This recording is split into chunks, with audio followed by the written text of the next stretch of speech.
Welcome to our panel today. We are chatting with three travel professionals from Wish Upon a Star with us who have recently traveled, last week in fact, to Walt Disney World during the phased reopening here in mid-September 2020. We have Crystal, we have Isla, and we have Missy.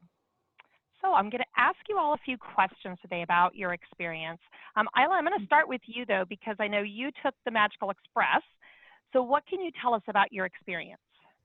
So first of all, the biggest thing you will notice is you now have to go pick up your luggage. So there is no more just hopping off your plane and going straight to Magical Express. You will have to go pick up any checked bags that you have.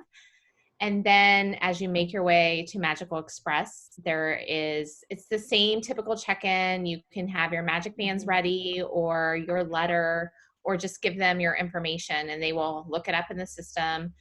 That part is all the same. When you go to actually board Magical Express, the difference is they will ask you how many people are in your party. They will show you a map of the bus, and they will specifically tell you on this map where to go sit. They will have X's marked out for space between parties. So if you were like me, I was a party of one. So I went on whatever they tell you to count. I think it was 12 rows back for me. And they board from the back forward. You can't just get on and choose your own seat. And there's at least a row in between parties. So that's the biggest difference going is you have to wait and they kind of assign you a seat of where you are. The families were kept together? Yes. They will see, because there was parties of 5 and 6 ahead of me, like that boarded after me. So they will seat families together, yes. They just specifically tell you where to sit, and they leave a row in between any parties. So for me, because it's 2 and 2, there was a row of just me. And then there were, so they couldn't sit anybody across from me or in front or behind me. So that's one reason why sometimes it's all going to depend on numbers of how quickly the bus loads and how long you have to wait. It's kind of, for example, it said there was a 45-minute wait, but it was not 45 minutes. It ended up being like 20. Okay, and that's pretty normal for Magical Express. And you did have your face covering on so you have while to wear you were on the bus. Covering. Yes. They said the restrooms were open if you needed them, but everybody had to have their face covering on. And the new videos actually talk about the health and safety procedures of Disney World when you're going on the Magical Express. They have the Incredibles showing all the different marketing and the things about washing your hands and temperature checks and face coverings. Yes. So very nice. And then checking into the resort. So Crystal, I know you've checked into multiple resorts recently and stayed at a few different places. So what does that feel checking in? Do you use that online check-in on your app, on the phone? I do use the online check-in on the app, and you can do that at any time prior to your arrival that day, and then you just get a text when your room is ready and it gives you your room number. So there's no need to go to the front desk at all. You just go. But when you do enter the resort and walk through the lobby, one of the differences I noticed was, at least our first few times back, all the cast members are there waiting for you. Aww, that's telling so you cool. hello and welcoming you back. So that was what a great feeling. What a great feeling. That's awesome. Really, really cool. So then, getting ready to enter the parks, what were you finding that was different than what you were used to? Because I've heard about the temperature taking and stuff. How did that feel going into the park? Missy, do you want to comment on that?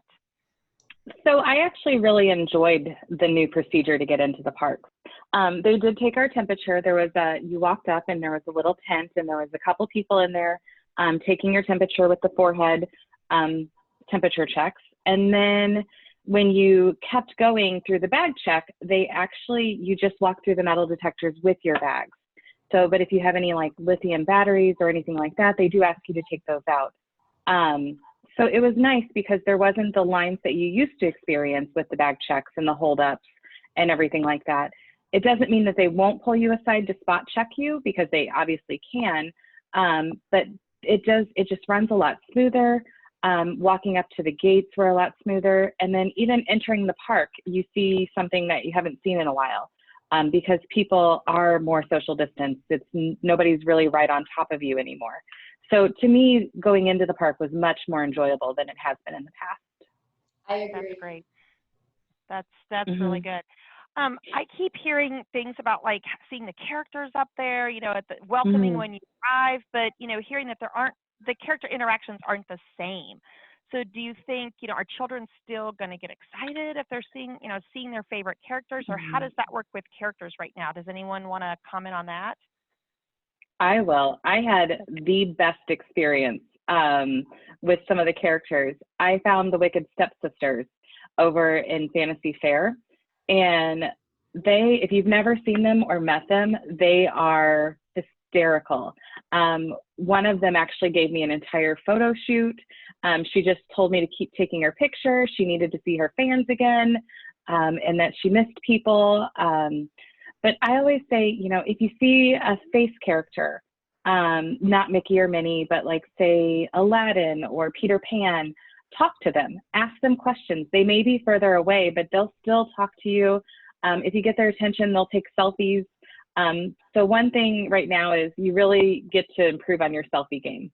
So it's so much fun. I need help with that for sure, for sure. Yep.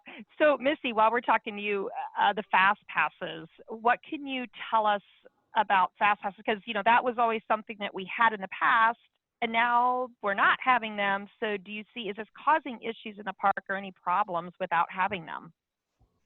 So for me, it was such a relaxing experience in the parks. Because, my trip was kind of a last minute trip. We planned it within 3 weeks of going. Whereas in the past, possibly all of the good fast passes would have been gone. Now everybody's standing in line. So while the lines may look longer because most of them are outside, the wait times aren't that bad. Because with a fast pass, they stop the standby line to allow the fast pass people in. But right now, since there's really, the lines are still being utilized for guest assistance and for parent swap, but they don't stop the line as much, making the line time not be as long. But if somebody else can explain too, please do. Well, they also, Go ahead, Crystal. They also use the FastPass line for VIP tours, which you can still do, and that's the only way to park hop right now. I will have to say the same thing that Missy said with the whole, it's like a different relaxed feel again. You didn't feel like you were checking your watch and saying, okay, we have to be at this fast pass window. We can't miss it. We can't get in this line. And I mean, for example, I was there in February, and even outside of my 3 normal fast passes that you get for each park per day, I think at Magic Kingdom one day, we were only able to grab 1 more that day. And but yet the lines were longer because it was just a Saturday at the Magic Kingdom. And this time I just felt like we could go and choose where we wanted to be. You could say, oh, well, let's walk across to Tomorrowland and spend some time there. You didn't have to be scheduled so much. And that was the relaxing part of it. You just felt like it was almost more of a vacation than a scheduled, trip, basically. Yeah, and that's really cool, because I know that's a lot of times, when families come to us, they say, what do you mean I have to schedule all this ahead of time? I have to schedule my meals and my fast passes, and how do I know what I'm going to be doing in 6 or 8 months? And now you can just go in, like you said, and feel more of that relaxing vacation. So talking about dining, though, what about the quick service dining in the park? Was it easy to get quick service and like with mobile ordering? And Isla, I'm going to ask you, because I think recently you tried a lot of different foods, is what I've heard. So what did you feel about the mobile ordering and dining? So I felt like the mobile ordering, for where it is available, it's definitely a good system for many of the quick services. For example, we just wanted a couple of drinks one day for, to rehydrate, and you still have to mobile order. You cannot go into a quick service that has those options. You have to physically mobile order and show them when your order is ready to even walk into the restaurant. And that was at Pico Bill's and Magic Kingdom, also at Pinocchio House in Magic Kingdom. Both of those, we had to do that in order to even enter the quick service restaurant. And I think that's great because, as you all know, when you order quick service, those lines get long outside. So really the only way to go into a quick service right now is mobile ordering, and you have to physically show that. The other one is like Aloha Aisle. We ordered Dole Whip, and you can still walk up and order, but they prefer you to mobile order. So it was definitely, it's very easy to do. We've done, you just do it off of your My Disney Experience app, and it alerts you when it's ready, and you walk right up, and it's easy. It actually makes the process a lot simpler. I prefer the mobile order because you can order, like, you can all look at the menu, you order your food, and then you go, and then you click the button that says I'm here, and then you get the notification and go in. And you're right. And you're not waiting in a line to get in and then place your order and then wait for your food. It's quicker. To me, it's a quicker process. That's and great. a couple things, they do have an allergy-friendly menu on the app, so you can see if you do have allergies. The other thing that I enjoyed about mobile ordering is because they weren't letting people into the restaurants until their order was ready, you could find a table to sit at. I've been to the park so many times where you're walking around with your tray of food and you can't find a place to sit. So with this, it does limit the crowds inside, so you can easily find a table. So I enjoyed that aspect. That's great. That's great. Well, be thinking, because at the end, I'm going to ask you about your favorite restaurant, okay? When we go to the parks, we always use Memory Maker. And right now, I'm thinking, is it worth it? I mean, I love using it in the past, but Crystal, what do you think about that? I know you use it quite a bit. I do, and we've always loved Memory Maker just because part of it, I mean, you're getting all the pictures, you're still getting those. You're still getting your ride pictures. There's still PhotoPass photographers in the parks. There's new ride videos that I'm finding as my PhotoPass shows up. I'm like, oh, this video is new. Of your experience on that ride. There's new magic shots they're doing. So to me, it's still worth it because then you're all in the picture. It's still your memories and everything like that. And, they are doing things to make it, they've added to it. So I guess that would be the difference. And so I would still recommend Memory Maker. That's great. So talk to me about the lines. How do you feel with like the physical distancing? How was that handled? How do you all feel that went? Missy, do you want to? I'll start. So I'm not going to lie, the lines at first when you walk up may look scary. And the reason that is because I would say at least 75% of the line, Disney tries to have it outside for a majority of the rides. The spacing is wonderful. There's a marker on the ground at least 6 feet. Sometimes if the line wraps around and there's no partition between the two lines, the spacing might be 12 feet apart because they don't want you to have to stand next to the person behind you or across the way from you. I honestly didn't think that the wait times were as bad as they were posted. Since they're not sending the little red cards through, I think they're more doing a visual gauge of the line than an actual gauge of the line. So really, if you see a long line or you see something that looks much longer than you've ever seen it in the past, don't be scared of it. Go ahead and get in line because, like I said, most of it is outside now. Okay, cool. Not just that, great. I also think the one reason why the lines do look long is it's also going to be dependent, again, on party size. So with the physical distancing of rides, you can't load up 12 people in a vehicle if they're not in your party anymore. So it's also going to be dependent on how many people are in each party in that line, on how quick that line moves. And the other thing about the lines is we notice is there's hand sanitizer everywhere. When you enter the line, throughout the line, at the end of the ride. So it's constantly there spaced out for you to utilize while you're in the line. So you can't forget to use it basically. Yes, and I always felt very comfortable because once you got into the inside portions of the line, they made sure to have plexiglass dividers between you and the person in the next line, because then you're indoors, you don't have the same, outdoor airspace and all that. So, I mean, I think they did a great job with it. I also found that people were very respectful. Yes. So the party behind you typically was pretty respectful. It doesn't mean that, a child might not be paying attention and kind of encroach on your space, but, 8 times out of 10, everybody was standing on their little green line or within their little green line. Yes, usually it was me that was not paying attention. I was getting excited. Not paying attention. So I've heard about these relaxation stations. Okay, to me that sounds really inviting, like relaxation. So tell me about them. Where are they? Are they in every park? Yes. I've checked almost all of them out. There might be a couple that I missed, but there's at least one air-conditioned location in every park. And, it's a place you can go in, you remove your face covering, you can sit down. Even the outside ones have shaded areas. So it's just a place, and it's good on a rainy or a hot day, if it starts raining or whatever.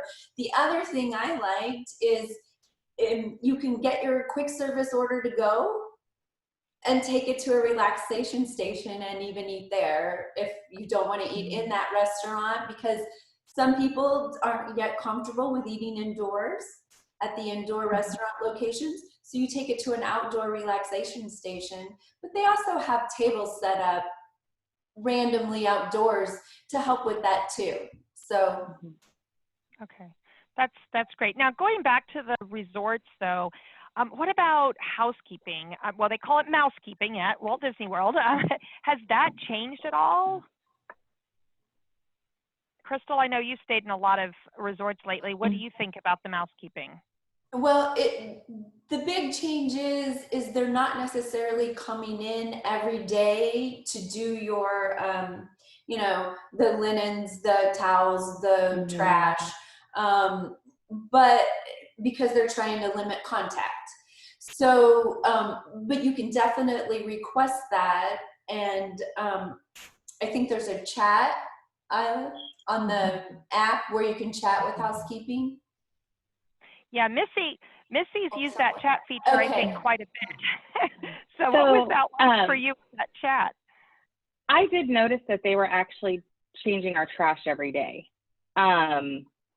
So I think just due to their new policies, they do enter, but I think they limit their physical touching of things. Yes. So, they're not maybe making your bed every day or changing out your linens, but they will come in and still spot check everything to make sure things are okay in your room each day and just take out the trash for you. But the chat feature, so I was there with a couple ladies and I have longer hair and I actually ran out of conditioner. So I had to send the chat feature. I was like, we're out of conditioner. What do we do? And within 10 minutes, I had housekeeping knock on our door with a baggie of conditioner. So to me, the chat feature was amazing. I also, when we were leaving Beach Club to go to Hollywood Studios, I wasn't sure if the friendship boats were running. I was finding some misinformation in different places. So I reached out to the chat feature. At first I tried to call and then I'm like, this is a texting society now. Why am I trying to call? So they actually went ahead and answered, no, the friendship boats aren't running. We recommend you walking to Hollywood Studios, which was great because we walked, we were on our own time frame, and we were able to get into Hollywood Studios before opening. That's great. Now, back to foods for Isla, but I know you ordered room service one night. So how was that, Isla? So room service really, the difference is they're no longer bringing it into your room. They basically, you can order, it's not on the chat feature yet, which it would be great if they added that. It's still, you have to call and order. I think there was definitely a again, they estimated a lot longer time than it was actually, by about 20 minutes. So they basically knock on your door. It will be on a cart and in a bag, and you have to take the bag. And they still give you a receipt to sign, but they don't bring it physically into your room. There's no trays anymore that you leave outside or anything when you're done. It's all throwaway plastic individually marked containers for all your food. And it comes with utensils and everything that you need. It's a little bit different of a room service than if you've ordered room service before at Disney World and you're used to them bringing the tray in like a typical room service with real dishes and real silverware. It's not the same. It's more like getting a takeout order that's delivered to you. But it's still a safe way to go. And it's definitely something for families if they get back to the resort and they don't want to do quick service, or if they don't want to wait in line. It's definitely a good option, especially because room service delivers until at least 11 o'clock at most resorts. So only at the deluxe resort. Yeah, at the deluxe. Okay. Yeah, that's nice and convenient too. So did you find that you preferred, I know some of you have lots of masks, which in Disney's terminology, they call it's a face covering. So did you have a particular face covering that you all liked? Did you find one that you liked better than another, or a favorite one you might recommend to people, or just bring a few to try that? I definitely think bringing multiple masks in during the day is very wise. Personally, I enjoyed my Old Navy mask. The ear loops were adjustable. They didn't have the nose piece that kept messing up sometimes on me. That, and I have found some really cute masks on Etsy that have some great prints. And the new masks that Disney is releasing some new material for their masks that are more vinyl, or what is the stretchy, I guess you could say, not as cotton thick. Yeah. Nylon-y. So, and the Halloween ones are their newest ones, and I enjoyed those as well. So just the older ones do run kind of small. So if you are an extra large, which my face is extra large, you want to order them on the Disney store before you come, because there's not as much selection for extra large within the park.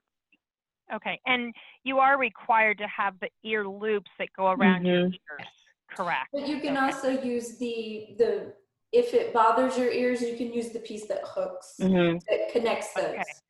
They will allow that. Okay, that's awesome.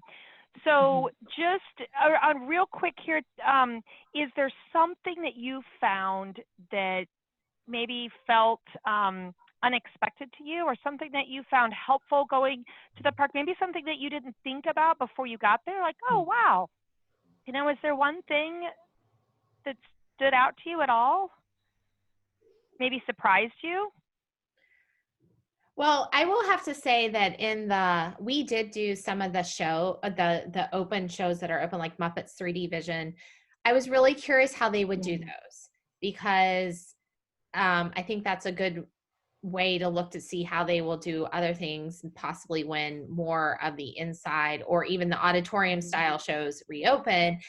And they had little markers on the floor for you to stand on with your party. And when you went in to sit in the auditorium, it was every other row was blocked off, a max of 4 people in a party, 4 seats together. And then there was 3 seats blocked off. And then it was 4 seats, and then 3 seats blocked off. So that was very interesting to see. And there's a couple other spots like Rise of the Resistance where you have the dots and you have to stand on the dots. They give you a number. And so that was just different, because I think it wasn't that it was unexpected. It was just good to see how those type of more crowded areas would be, and to be able to experience it. I think that was one of the biggest cool things to see, I guess. Something for me was how they changed up the pre-shows for like Tower of Terror, Haunted Mansion, even Flight of Passage. Those are all different than they used to be. So that I wasn't aware of till I did it. So yeah. So for me, it was the capacity level was a little, there was a little bit more people than I expected, just because I've seen some of these people talking about how empty the parks are. While I think the parks are nowhere near what they were last year, there still were, more people, but areas that were open, you felt very safe, you felt very comfortable. So there was never a time that I felt that uncomfortable in the parks. But there were more people, you see some of these blogs that say the parks are empty, there's no one here. Look at how, look at the crowd levels. That can easily change, based on breaks or fall breaks or anything like that. But Disney does limit the amount of people that do go into the park. So that's why you want to make sure you have your park reservation. If you have your park reservation, you are guaranteed entry.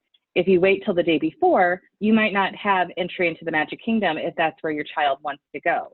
So, really, that's the only aspect of pre-planning that is really important right now, is determining the parks that you want to go to. But like I said, I never felt unsafe.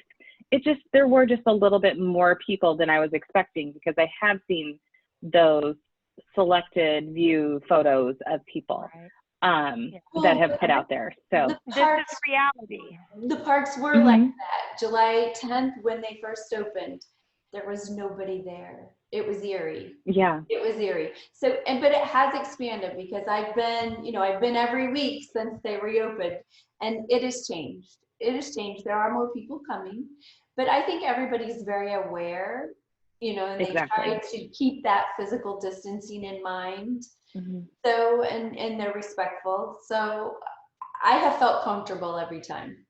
And the Disney cast members are very good at reminding guests. Yes. If they see you walking around and your mask is off or pulled down over your nose, they will stop and they will tell you, please put your mask back up. They're very, and I mean, in a very kind and polite way, but they're just very aware, and they are there, and they are monitoring everything. And I felt the same thing. It did feel a little bit more crowded in certain areas, especially Epcot on the weekend. I mean, you're there during Food and Wine Festival right now, and it is going to be a little busier. And but I never felt uncomfortable. It was plenty of space to spread out. There was plenty of places to be. It just wasn't the images that you have seen popping up on different blogs by any means. And that's good to know. I mean, this is reality. That's why we wanted to, talk together and discuss it. Okay, so we are going to do some lightning round questions here before we end. Okay, there is no right or wrong answer. So I'm going to start. Isla will answer first, and then Missy, and then Crystal. Okay, so who is your favorite Disney character? Tinkerbell. Anastasia. No, Drizella. Yes, the stepsisters. I love them both. Belle is mine. Okay. Now, what is your favorite restaurant to go to at Walt Disney World? You only get one. If you could only go to one tonight, where do you want to go? You can have multiple ones, but give me that best one you got. Oh, and mine's currently closed. It's Yachtsman Steakhouse. Oh, well, it will open again. Yes. It will. Missy? I know. I'm trying to think of my favorite that is open. Oh my gosh, I loved the Brown Derby. The food there was amazing. It is. California Grill for me. Okay, and I know you're going to be there, I think, next week or so. Okay, so here's a question. So we all know we all have different ways of doing this.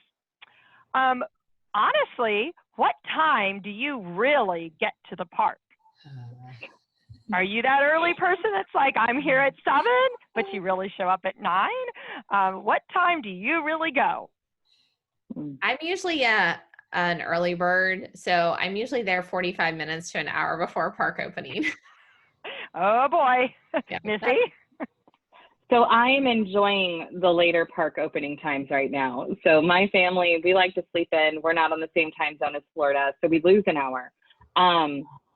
So I was really good this last trip because the park openings were 9 and 11 or 10. So we were there at opening this time, but 7 a.m., oh, No. No. Crystal? So I'm local, so I do get to go more often, and we are not morning people. So we're that person that comes in around noon. And now it also depends on who we're meeting up with and their plans for the day and everything like that. So, but Yeah, typically that's awesome. we're, yeah. The last And I know question Debbie's not a morning person. No, I'm not. No, I'm not. Sorry. So the last question, you only have to say one or the other. Are you a ride connoisseur or are you a food connoisseur when you're in the parks? Oh. So when I'm with my family, I'm a ride connoisseur. When I'm with myself, I'm a food, because I've got 3 boys and asking them to stop and eat is like painful to them. They just want to go. But when I'm on an adult trip, it's definitely a different vibe and I'm more about the food. That's very fair. Missy? I have to say the same as Isla. However, when I'm on my food connoisseur trips with my friends or adults, there are a few rides that I must do. So, yeah, absolutely. I agree with both of them. Exactly. I mean, exactly. It's hard to choose. It just depends on what you're doing and the experience you're looking for that day. Really. Very. And we actually scheduled a lot of food breaks. And if your children would do it, like we had multiple dining reservations throughout the day just to go in and maybe have a drink and grab an appetizer or grab dessert, because, you know, you got air conditioning, you got to remove your face mask for a little bit. So, you know, that 30, 45 minutes was very relaxing when you jumped into a restaurant for a little bit. Yes. That's great. I think that's why a lot of people like to make a dining reservation at lunch so they can go in and have that break. So that's awesome. Well, thank you all so much. And thank you to our listeners that listen. We hope you will tune back in with us. We're going to continue to bring you information about destinations you and your family might want to travel to. So take the trip with us. Hear our stories about new destinations that we're exploring. Learn tips and tricks that we have found useful. Keep dreaming about that next destination, the next vacation, or that next adventure. You can always tune in here to take the trip with us. Until next time, folks, keep dreaming. Thank you.